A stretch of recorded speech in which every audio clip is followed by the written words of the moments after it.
Hace 3 años que Bartolomé Mitre es presidente.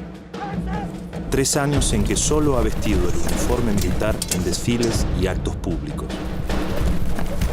Ha corrido mucha sangre en las provincias, pero él ha preferido delegar en otros ciertas tareas sin ensuciarse las manos.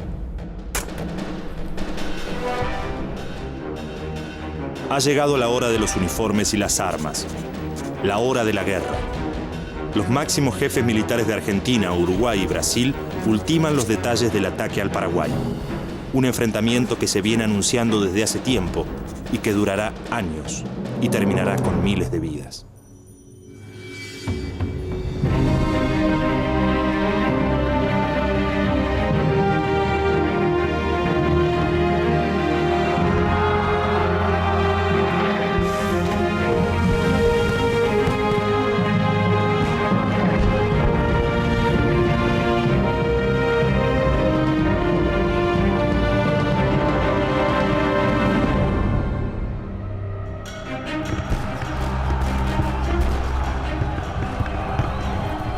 Después de la victoria de Pavón, Bartolomé Mitre es elegido presidente. El derrotado jefe de los federales, Justo José de Urquiza, se retira a Entre Ríos, donde permanecerá pasivo y distante. Mitre va a intentar hacer lo que Urquiza había querido hacer, que era construir un gobierno nacional. Crear desde la base el Estado. Urquiza lo había empezado en Paraná con resultados regulares por debilidad, y Mitre va a intentar de nuevo crear un gobierno nacional. Desarmar todas las alianzas que habían sostenido hasta ese entonces la Confederación de Urquiza. Fundamentalmente, el núcleo más importante tiene que ver con las provincias del norte y de Cuyo, donde la figura del Chacho Peñalosa era uno de los caudillos fundamentales en la alianza con Urquiza. Mitre emprende la tarea de poner al frente de las provincias a dirigentes liberales afines a su proyecto. Para ello, buscará derrocar los gobiernos federales del interior a sangre y fuego. La conducción de estas operaciones está a cargo de oficiales uruguayos del Partido Colorado, el equivalente oriental del Partido Liberal de Mitre. Son cantidad de coroneles bien orientales que van a ser fundamentales en este despliegue del ejército porteño en vías de conformarse en ejército nacional bajo la impronta de Mitre. El último foco de resistencia federal lo encabeza Vicente Chacho Peñalosa, el caudillo riojano que se había opuesto al predominio porteño en tiempos de Rosas, vuelve a alzarse ahora contra Mitre. En vano invoca la ayuda de Urquiza, quien le niega su apoyo y lo condena públicamente.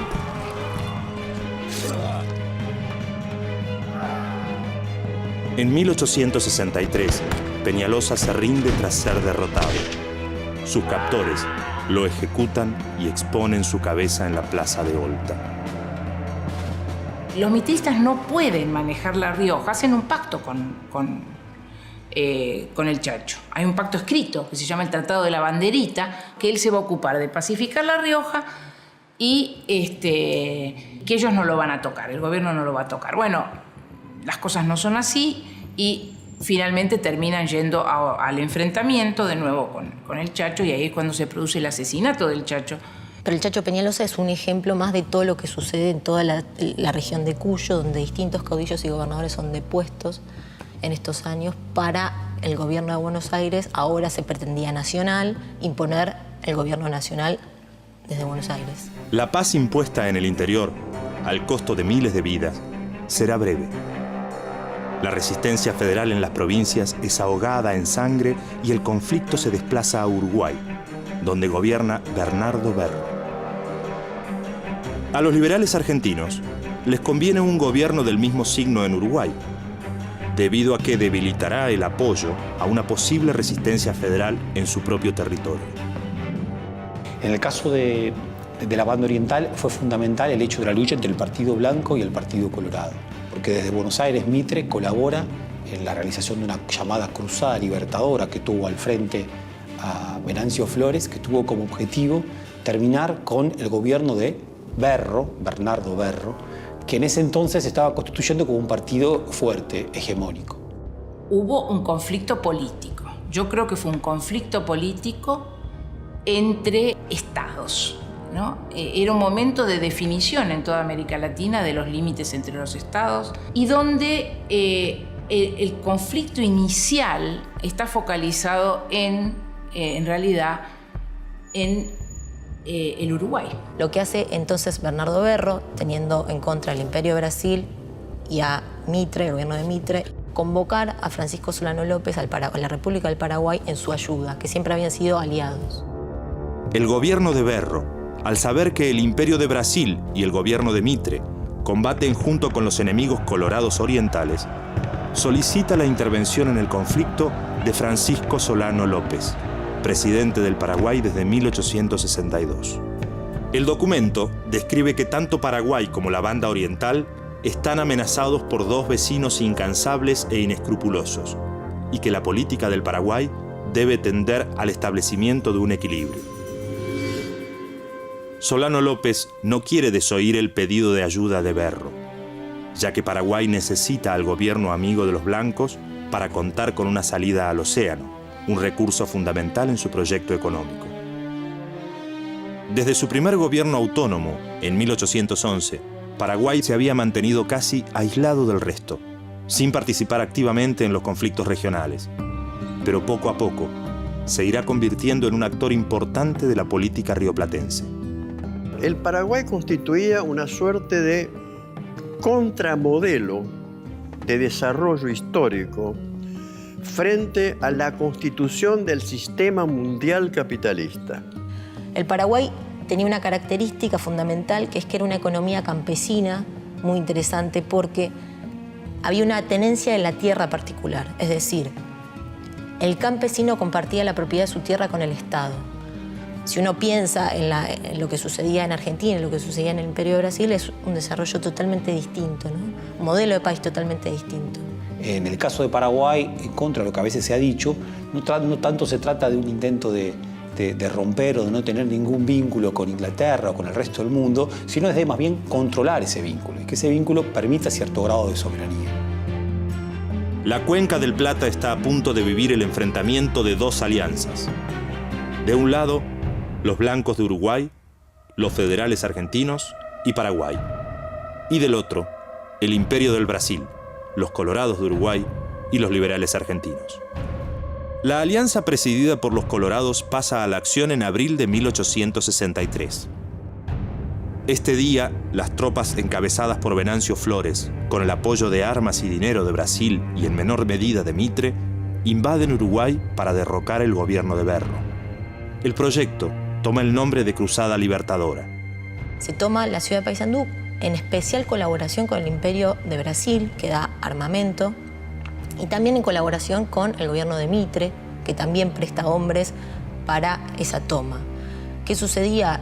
Lo que no le convenía a Mitre era que haya un triunfo del Partido Blanco porque estaban en alianza con los federales. El Imperio de Brasil se mete porque tenía tierras en disputa con la banda oriental y porque el gobierno de Berro siempre había sido hostil con los intereses del Imperio brasilero.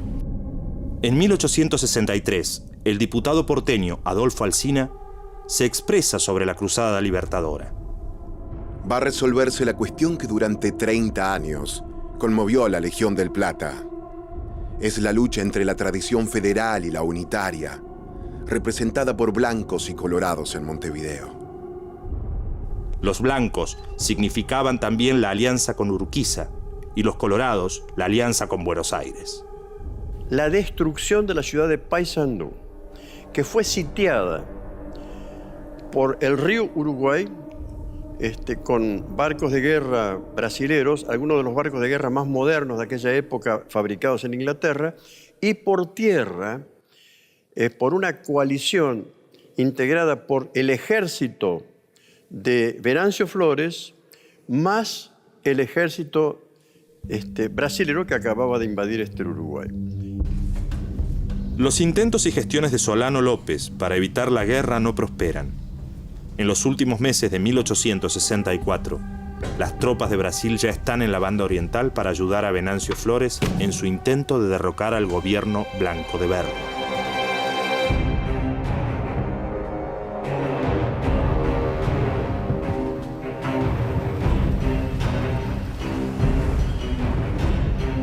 Los hombres de Venancio Flores y la escuadra brasileña bombardean y ocupan la ciudad de Paysandú, masacrando a la población civil.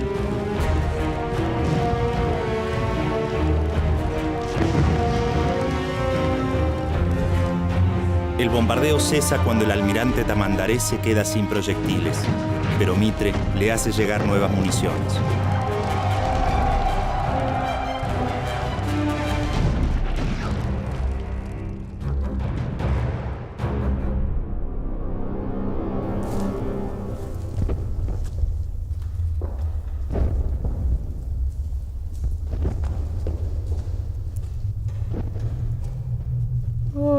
María, Madre mía, oh consuelo del mortal. El objetivo es llegar a Montevideo y tomar el poder. Son 10.000 los hombres que sitian la ciudad de Paysandú, con el apoyo de la escuadra brasileña. Y se enfrentan a los 1.000 blancos mal armados bajo el mando de Leandro Gómez. El 3 de diciembre, Flores envía una última exigencia de rendición, que es devuelta por Gómez con una lacónica respuesta: cuando sucumba.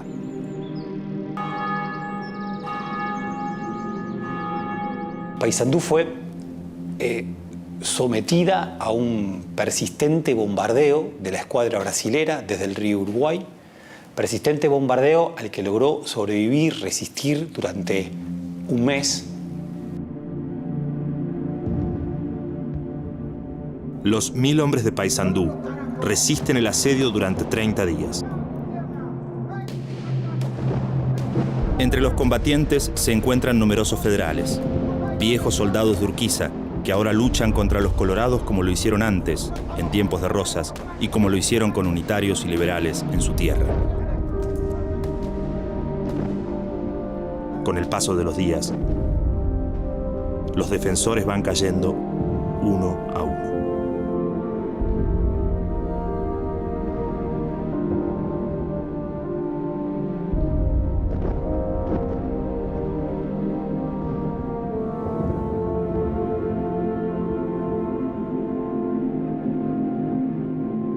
Mientras los aliados luchan por conquistar Paysandú, en nuestro país el periódico La Nación Argentina, partidario del gobierno, se pronuncia a favor de la Alianza Liberal.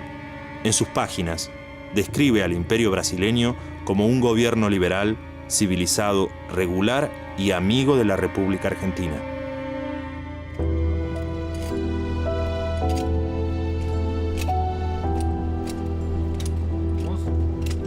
Al cumplirse un mes del sitio, el 2 de enero de 1865, los atacantes toman la ciudad. Leandro Gómez es hecho prisionero por un oficial brasileño y rechaza el ofrecimiento que le hace de protegerlo de sus compatriotas. Gómez es fusilado en plena calle, junto a varios de sus oficiales.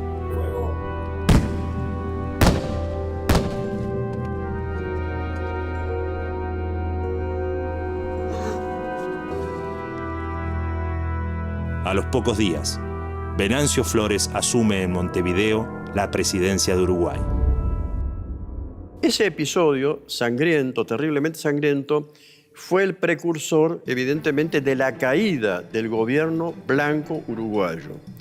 La caída del gobierno blanco uruguayo consumaba la primera parte de la estrategia elaborada por el general Mitre en el sentido de derribar un gobierno presumiblemente adverso a los propósitos de ese poder de Buenos Aires y colocó en su lugar, en calidad de dictador, a Venancio Flores, el general Venancio Flores.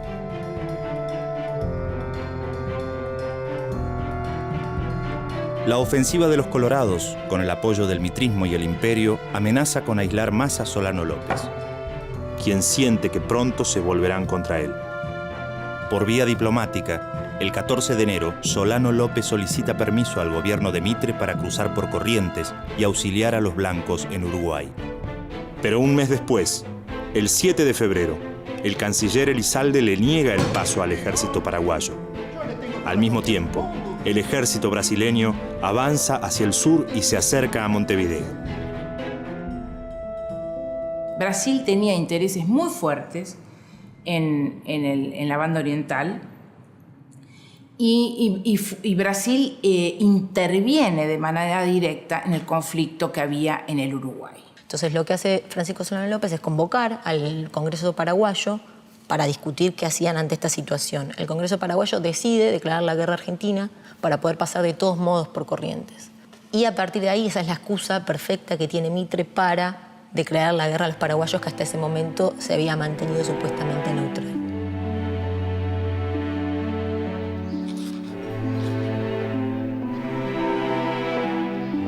Urquiza, que se ha convertido en proveedor del ejército imperial vendiéndole 30.000 caballos, intercambia cartas con Mitre y termina por aceptar la alianza con el Brasil.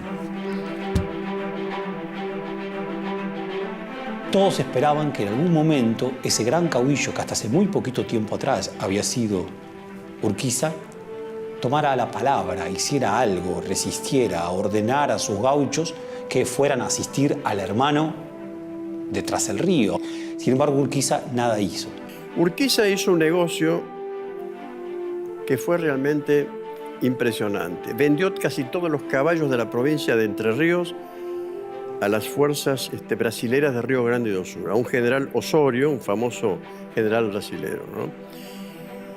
Lo cual demuestra que aquellos grupos mercantiles privilegiaban, por encima de todo el palabrerío patriotero, privilegiaban sus intereses personales. Y cuando los brasileros intervinieron en el Uruguay, los paraguayos invadieron Brasil a través de la Argentina. Y es allí donde la chispa, digamos, que enciende una guerra que estaba, por un lado, todos decían que no querían, pero por otro lado estaba como anunciada. El 13 de abril de 1865, tropas paraguayas entran en Corrientes y la ciudad es ocupada sin mayores esfuerzos, ya que ha sido abandonada por sus autoridades. En su reemplazo, se nombra un triunvirato integrado por correntinos. Una gran parte de la población, con antiguos contactos con el Paraguay, se muestra favorable a las tropas de Solano. Aunque la diplomacia guaraní declaró formalmente la guerra, Mitre oculta los detalles a la población, que se congrega indignada frente a su residencia. El presidente muestra el ataque a Corrientes como una decisión unilateral de aquel al que llama el tirano paraguayo. Esto lo ayuda a justificar la alianza con Brasil, que no cuenta con simpatías entre los argentinos. Mitre sanciona el estado de sitio, declara la movilización de la Guardia Nacional y promete: en 15 días al cuartel, en un mes a campaña, en 3 meses en Asunción. Considera que la guerra será muy breve y esto le permite alinear a su favor una causa nacional, incluso obligar a los federales a que estén de su lado. El 1 de mayo de 1865, los cancilleres de Argentina y Uruguay, junto a los representantes de Brasil, firman en Buenos Aires el Tratado Secreto de la Triple Alianza, un documento que compromete a los 3 países a combatir al Paraguay y que en la Argentina es aprobado por el Congreso en sesión secreta. En mayo, el 1 de mayo de 1865, se firma acá en la ciudad de Buenos Aires lo que se conoce como el Tratado Secreto de la Triple Alianza, que es un tratado que firman el Imperio de Brasil, la banda oriental al mando ahora de Venancio Flores y la Argentina al mando de Bartolomé Mitre, en donde se dan una serie de cláusulas acerca de cómo va a ser esa guerra que se va a llevar a cabo. Es un tratado escandaloso que prácticamente preveía el despedazamiento del Paraguay. El contenido del tratado deberá permanecer oculto hasta que la alianza consiga la rendición de Solano López y su gobierno. También se establece que, hasta que el gobierno no sea derrocado, la guerra no podrá acabar. Lo que sucede en Paraguay va a ser una reformulación de ese Paraguay autónomo y contramodelo para adecuarlo a las exigencias del sistema mundial. Lo que hace Mitre es priorizar una alianza, y la alianza que prioriza Mitre es la alianza con el Imperio de Brasil, con Pedro II, y a través de esa alianza con Pedro II la posibilidad de constituir a la necesidad de constituir a la banda oriental como un aliado sólido y al mismo tiempo a esa provincia indisciplinada que era la provincia de Paraguay, bien, también someterla a un nuevo consenso. El mismo día que se firma el tratado, se reúne por primera vez un consejo de guerra.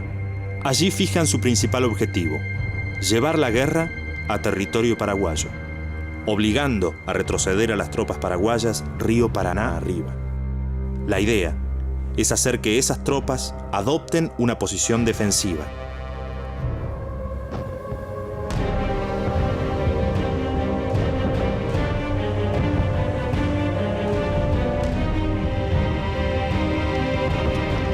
Un mes y 10 días después, la Marina de Brasil derrota a la escuadra paraguaya en la batalla del Riachuelo. El combate se traslada a tierra en Yatay, donde las fuerzas de la Alianza al mando de Venancio Flores causan un gran número de bajas y le toman más de 100 prisioneros al ejército paraguayo. Las tropas paraguayas se ven obligadas a abandonar territorio argentino y a refugiarse en su propio país. Una vez que está firmado el tratado, ya comienza la guerra y se dan las primeras batallas en suelo argentino, la batalla de Riachuelo y la de Yatay, donde Paraguay pierde. Y en pocos meses el ejército aliado logra expulsar a Paraguay de nuestro suelo y Paraguay se coloca en una zona que se llama Humaitá, del sur de Paraguay, donde confluyen el río Paraguay y Paraná. Y a partir de ahí, durante los próximos 3 años, la guerra se va a concentrar en ese escenario cerca de Humaitá. Fue una guerra de ocupación del territorio paraguayo. Los paraguayos no se rendían y los ejércitos aliados penetraron en el territorio paraguayo. Fue una guerra muy costosa para todas las partes. Hubo muerte de todos lados. Los paraguayos se defendieron, como en cualquier guerra de ocupación, defendieron su territorio hasta las últimas consecuencias.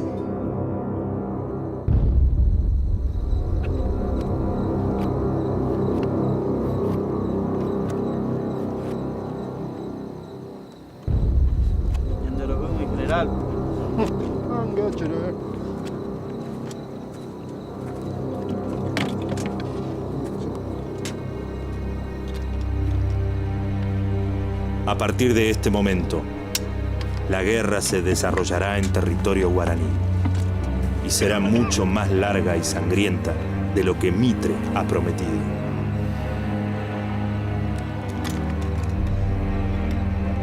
Es el inicio de la guerra más grande en la historia de América Latina.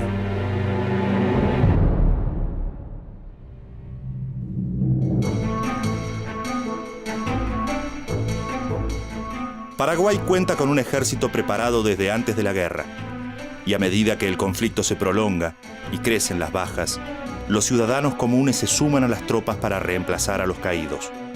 Muchos son campesinos que defienden con entusiasmo la tierra, ya que desde la independencia comparten su propiedad con el Estado.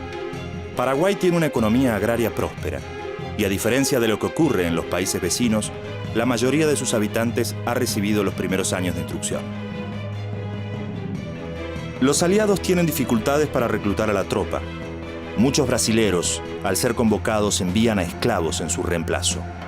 Frente a esta situación, el imperio se ve en la necesidad de crear los cuerpos de voluntarios de la patria, a los que se les promete un sueldo de soldado y la entrega de tierras al terminar la guerra. Los que se alistan provienen de los sectores más pobres de la población, en su mayoría esclavos, y de las provincias del norte y nordeste. Argentina y Uruguay, que vienen de atravesar conflictos internos y guerras civiles, deben recurrir a levas forzadas. Por lo tanto, deben reclutar hombres para fortalecer sus guardias nacionales y su ejército. Se producen numerosos alzamientos, casi todos en provincias donde el pueblo y muchos de sus caudillos se sienten más cercanos a Paraguay que al gobierno de Mitre. El gobierno argentino aporta, durante toda la guerra, 30.000 hombres. Los combatientes uruguayos suman 5.500. En los 5 años de la guerra, 150.000 soldados paraguayos se enfrentarán a 175.000 de la Alianza. El único país que va a lograr tener un ejército formado es el Paraguay.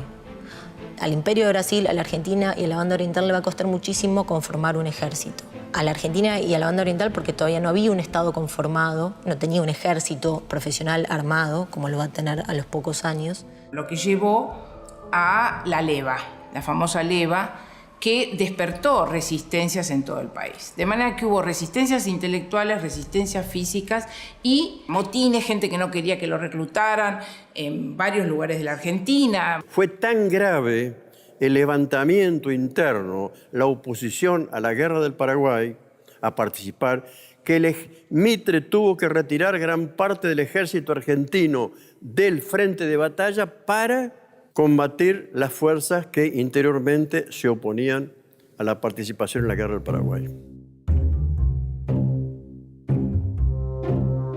Durante la guerra, los paraguayos publican varios periódicos de trincheras, como Cabichuí, El Centinela, Cacique Lambaré y La Estrella. En sus páginas se pueden leer coplas en verso y ver grabados satíricos, muchas veces sin firma. Los ejemplares son impresos en la propia línea del frente, con un sistema que funciona generalmente sobre una carreta. Los grabados humorísticos son realizados por los mismos combatientes, que tallan sobre madera con cuchillos. El más conocido es el Cabichuí, escrito en castellano y en guaraní. Salen 95 números y en sus ilustraciones y textos se ridiculizan al Imperio de Brasil y a la figura de Bartolomé Mitre. Su éxito se debe en gran parte a que la mayoría de la población paraguaya, a diferencia de los países aliados, sabe leer y escribir. Esto habla también del desarrollo de los años previos de Paraguay, donde la educación fue otro de los pilares muy importantes, sobre todo de Carlos Antonio López. El Cabichuí es como una avispa y en la tapa del Cabichuí mismo lo que vemos es a un hombre de color que se intenta defender contra una avispa que lo está picando y por supuesto ese es el macaco brasilero que está siendo atacado por esa avispa que simboliza, si se quiere, la resistencia del monte paraguayo, de sus animales y de sus bravíos soldados. Además de texto, tenían dibujos grabados, a decir verdad, ¿no? Y esta técnica es una técnica muy compleja si uno considera que las hacían estando en el frente de batalla. Son grabados no profesionales, ¿sí?, en su gran mayoría, sino de soldados que han devenido en artesanos grabadores y dan cuenta de la guerra, pero que sobre todo dan cuenta de algo así como el valor paraguayo y la capacidad que va a tener Paraguay de resistir el ataque de la Triple Alianza. Desde el momento mismo de la declaración de la guerra, el objetivo de los aliados es llevar el combate a tierra paraguaya. Para eso, deben forzar el retroceso de las tropas de Solano López, que el 15 de abril de 1865 habían ingresado en Argentina y tomado la ciudad de Corrientes. Los paraguayos buscaban llegar a Uruguay y reponer a los blancos en el gobierno. Desde Corrientes, las tropas continúan por la costa del Paraná hasta el río Santa Lucía, cerca de Goya. Otra columna avanza desde Encarnación y ocupa Santo Tomé, cruza el río Uruguay y el 18 de junio llega a San Francisco de Borja. 2 meses después, toma Uruguayana en Brasil. Pero la suerte del ejército paraguayo cambia en pocos meses. El 11 de junio, su flota es vencida en la batalla del Riachuelo y a principios de agosto, las fuerzas que habían tomado Corrientes son derrotadas en la batalla de Yatay. A su vez, las tropas que habían invadido Brasil se rinden el 18 de septiembre, tras el sitio de Uruguayana. En menos de un año, los aliados logran su objetivo y a partir de ese momento, la guerra se desarrolla en territorio paraguayo.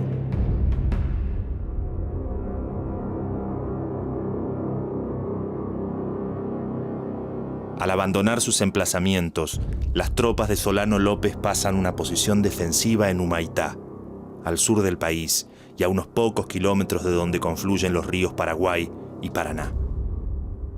Humaitá es zona de pantanos, atravesada por 2 esteros que corren de oeste a este e imposibles de cruzar para quienes no conocen el terreno. La zona es inundable y está cubierta por franjas de selva impenetrable. En ese terreno, hostil para los invasores, Solano cuenta con 3 fortificaciones dotadas de artillería. Desde ellas, planea defender el territorio paraguayo de ataques terrestres y fluviales. En los próximos 3 años, este territorio, de no más de 500 kilómetros cuadrados, será el escenario de la guerra. Una de las primeras derrotas del ejército paraguayo en su propio territorio sucede en la sangrienta batalla de Tuyutí en mayo de 1866.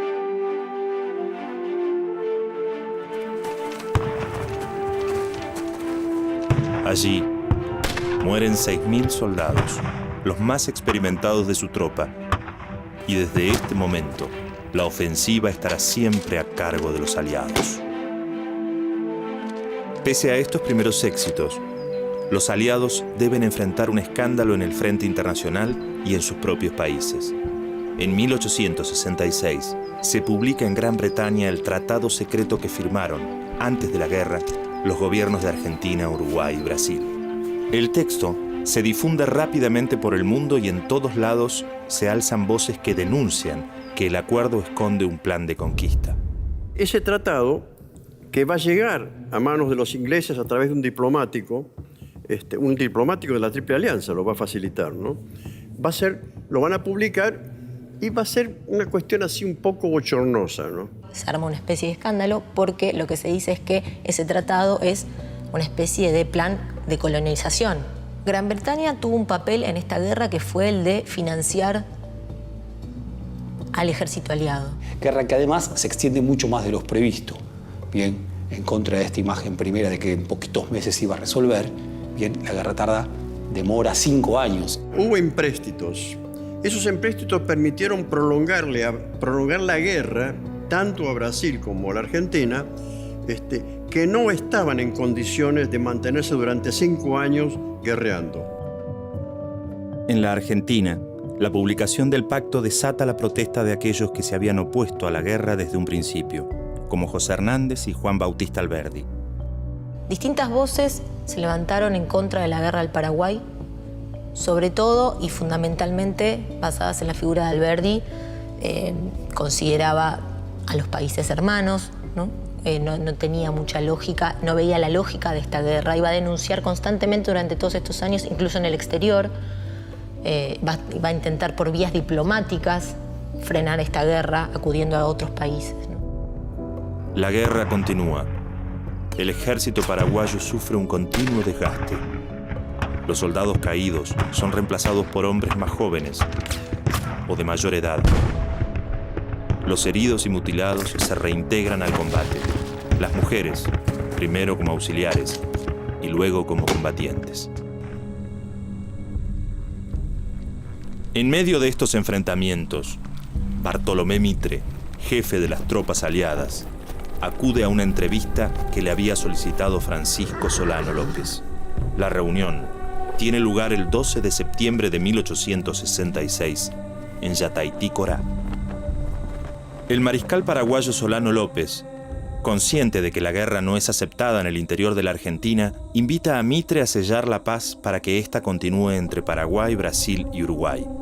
Mitre se compromete a estudiar la propuesta, pero unos días después confirma su decisión de respetar el Tratado de la Triple Alianza firmado con los otros 2 países y que dice que ninguno puede abandonar la guerra hasta conseguir la rendición de Solano López. Tras rechazar el acuerdo, Mitre decide atacar el fuerte paraguayo de Curupaití. Es vista por los aliados como una conquista necesaria para después realizar otras acciones militares. Pero Solano López se les adelanta. Sabe que se trata de un lugar débil y lo manda a reforzar. En muy pocos días, construyen una trinchera de 2 kilómetros con un foso de 4 metros de ancho por 2 de profundidad, más un muro de 2 metros de alto. Los soldados paraguayos esperan al ejército de Mitre, quien decide atacar a pesar de las intensas lluvias y el mal estado del terreno. Los aliados combaten con 20.000 hombres. Por el lado paraguayo solo participan unos 5.000 soldados, aunque bien ubicados en sus posiciones defensivas. La flota brasileña bombardea durante horas, descargando más de 5.000 proyectiles, pero la mayoría de los disparos pasan de largo sin dar en el blanco. Una vez finalizado el bombardeo, Mitre ordena el ataque por tierra. Los paraguayos retroceden a sus trincheras. Brasileños, uruguayos y argentinos deben avanzar entre el barro y las profundas zanjas sembradas de estacas. En el límite de sus fuerzas, son repelidos una y otra vez por la artillería y los soldados paraguayos. El secreto de la victoria paraguaya en esta batalla tuvo que ver con una trinchera que mandó a cavar Solano López. Quien estuvo a cargo de armar esta trinchera fue George Thompson, un ingeniero inglés que le había mandado a traer para que forme parte del cuerpo de su ejército. Y esta trinchera lo que tenía era que era muy grande y le permitía además a los paraguayos permanecer en una posición oculta donde no se los veía. Entonces cuando los aliados iban cayendo en esta trinchera se los remataba sin posibilidad de combate alguna, ¿no? El ejército argentino se estrelló contra las defensas paraguayas y fue una terrible derrota. Una terrible derrota que tuvo consecuencias desmoralizadoras muy grandes, no solamente en la tropa, sino en los oficiales. Alrededor de las 4 de la tarde, después de varias horas de combate, Mitre comprende que es inútil seguir enviando hombres a cargar contra la trinchera y ordena la retirada. Es la más grande y la última victoria de Paraguay. Es un desastre para los aliados, que pierden al menos 5.000 hombres, mientras que las bajas paraguayas son muy pocas. En Curupaití mueren el hijo de Domingo Faustino Sarmiento, Dominguito, y el hijo del vicepresidente Marcos Paz. También combate el pintor Cándido López, que es herido por una granada en su mano derecha y a los pocos días se la deben amputar. Con el paso del tiempo, adiestra su mano izquierda y vuelve a pintar. En sus cuadros recrea no solo los combates, sino también los embarques y traslados de tropas, los campamentos, los hospitales de sangre, el encierro de prisioneros. Pero la batalla donde perdió su brazo es a la que le dedica mayor cantidad de piezas. Lo que sucede con esta batalla es que luego de ella, durante 14 meses, el ejército aliado no va a poder presentar nueva batalla, ¿no? No va a poder presentar acción alguna, va a estar parado sin poder moverse. Y al mismo tiempo también lo que va a suceder es que si la dirigencia de Mitre sobre el ejército aliado ya había comenzado a ser criticada, después de esta batalla va a ser el eje central de todas las críticas, ¿no? De hecho, los últimos años de la guerra, la Argentina tiene una participación muy marginal. Son los brasileños los que llevan a cabo el principal avanzada hasta Asunción, con algunas tropas argentinas, pero la mayor parte del peso de final de la guerra es brasileña. Tanto la conducción de Mitre en el frente de guerra como el gobierno ejercido por su vicepresidente Marcos Paz son duramente criticados. A esto se le suman los cuestionamientos del Imperio de Brasil por el desempeño militar de Mitre como jefe del ejército aliado. Desde el comienzo de la guerra, la epidemia de cólera ha causado muchas muertes entre los combatientes. Ahora se comienza a extender por fuera de los campos de batalla. En enero de 1868, el vicepresidente Marcos Paz contrae la enfermedad y muere. La situación en el interior, inestable desde el inicio del conflicto, se agrava aún más y surgen varios levantamientos armados contra la autoridad nacional. Mitre se ve obligado a dejar el frente de batalla sin haber logrado la victoria. El mando aliado pasa al marqués de Caxias, quien lo conservará hasta el final del conflicto.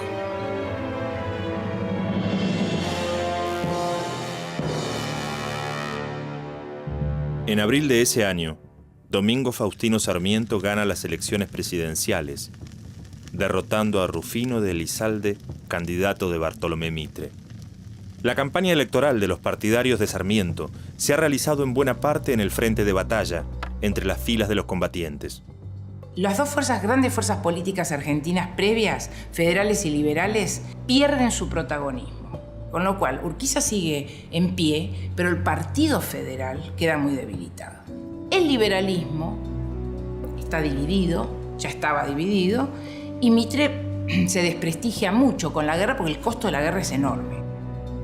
Los aliados se reorganizan y luego de varios meses vuelven a avanzar sobre las poblaciones paraguayas. En julio de 1868 conquistan la fortaleza de Humaitá y ahora la guerra se traslada al corazón del territorio paraguayo. En enero de 1869, los aliados, en su mayoría soldados brasileños, llegan a Asunción, pero en la ciudad no ha quedado nadie. Ante la inminencia del ataque enemigo, los paraguayos se han trasladado a Piribebuy.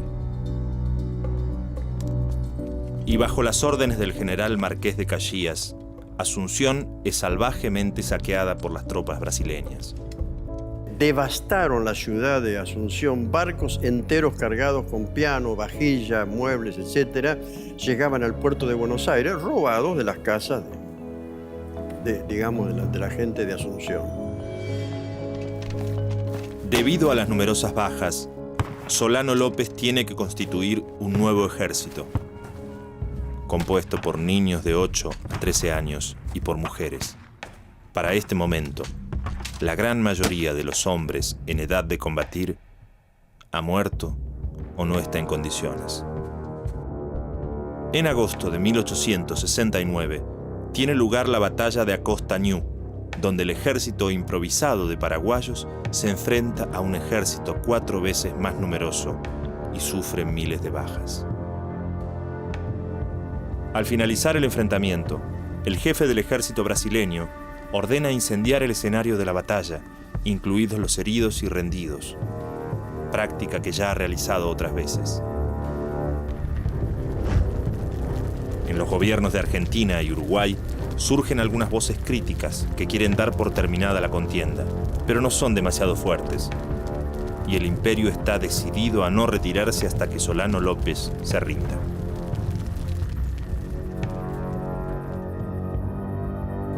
Solano López, al frente de una tropa de menos de 500 combatientes e integrada por inválidos, ancianos, mujeres y niños, retrocede durante 7 meses hacia el norte.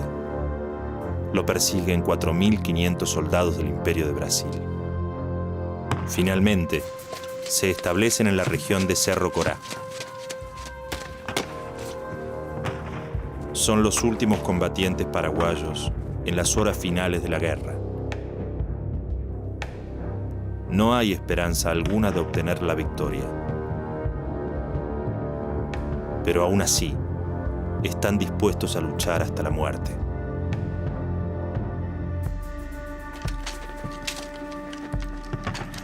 Junto al mariscal están su mujer y su hijo Panchito, de 17 años, que se ha convertido, como tantos jóvenes paraguayos, en un combatiente experimentado. Este ocupa el cargo de jefe del Estado Mayor y también está dispuesto a morir luchando, como su padre.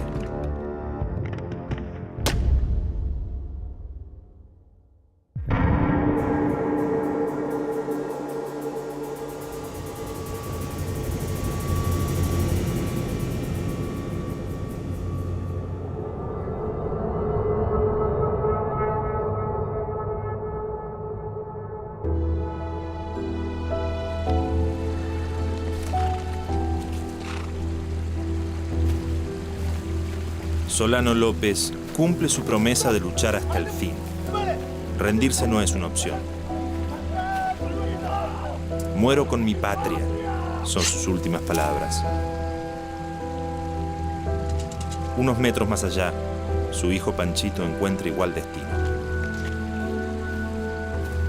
Se niega a entregar las armas y, al grito de "un coronel paraguayo jamás se rinde", cae bajo las balas enemigas. Tras 5 años de combate, han caído 20.000 soldados argentinos y 50.000 brasileños. La mayoría muere en combate y otros por enfermedades como el cólera y la fiebre amarilla. Argentina y Brasil se apropian partes del territorio paraguayo. Para Paraguay se puede decir que esta fue una guerra total. ¿Qué quiere decir que haya sido una guerra total esta? Quiere decir que el país entero estuvo inmerso en una guerra, a diferencia de lo que sucedía en Argentina, lo que sucedió en la Banda Oriental y en el Imperio de Brasil. El Paraguay comprometió su economía, su aparato productivo, su política, su cultura. Todo el país estuvo inmerso en una guerra. Es un episodio absolutamente trágico, ¿no? Donde, como toda guerra, pero en este caso fue una guerra durísima, en el cual efectivamente el Paraguay perdió la mayor parte de su población masculina, o una parte importante de su población masculina adulta, donde realmente se llevó la guerra hasta sus últimas consecuencias, y por lo tanto es para el Paraguay una verdadera tragedia. Decimos, si las consecuencias para Argentina es la consolidación o la formación de un ejército y también del Estado, para Paraguay el cambio es rotundo. 1870 es un año crucial para los 4 países que se habían enfrentado en la guerra.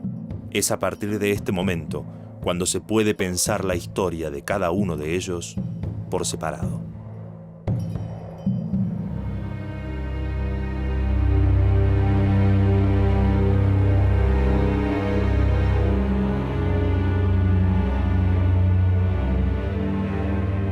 Las palabras de Solano, "muero con mi patria", no son una exageración.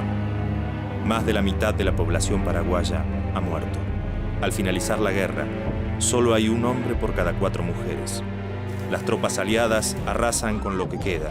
Los emprendimientos industriales que habían sido el orgullo del Paraguay son destruidos. El país pierde su autonomía y debe recurrir a créditos en el extranjero para pagar las deudas. Los países aliados le imponen un gobierno sumiso a sus intereses. Se prohíbe el guaraní, que es el idioma del 90% de la población. Las tropas de la Alianza permanecen en Paraguay durante 6 años. La destrucción del Paraguay ha cambiado para siempre el continente sudamericano.